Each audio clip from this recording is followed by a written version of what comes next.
அனைவருக்கும் வணக்கம். ரீசெண்டா வைஸ் பிரசிடென்ட்டுக்கான எலெக்ஷன் நடந்தது. அதை பற்றி ஒரு சிறு பார்வை தான் இந்த பதிவு.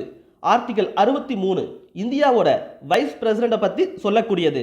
இந்த வைஸ் பிரசிடென்ட் போஸ்ட் அமெரிக்க நாட்டு அரசியலமைப்பில் இருந்து எடுக்கப்பட்டது.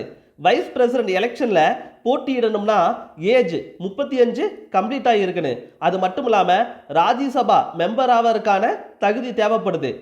மத்திய மற்றும் மாநில அரசில் எந்த லாபகரமான பதவியிலும் வகிக்க கூடாது.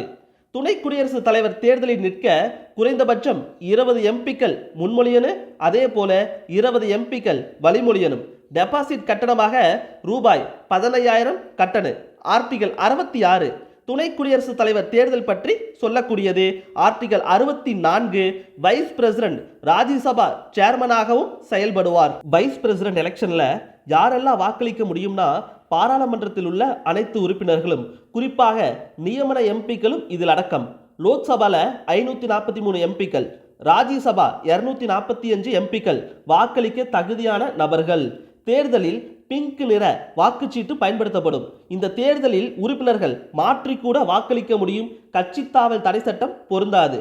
15வது துணை குடியரசுத் தலைவர் தேர்தலில் சிபி ராதாகிருஷ்ணன் வெற்றி பெற்றுள்ளார். துணை குடியரசுத் தலைவராகும் தமிழகத்தை சார்ந்த 3வது நபர் இவர். 1952 சர்வப்பள்ளி ராதாகிருஷ்ணன் மற்றும் 1984 ஆர் வெங்கட்ராமன் துணை குடியரசுத் தலைவராக பணியாற்றினர்.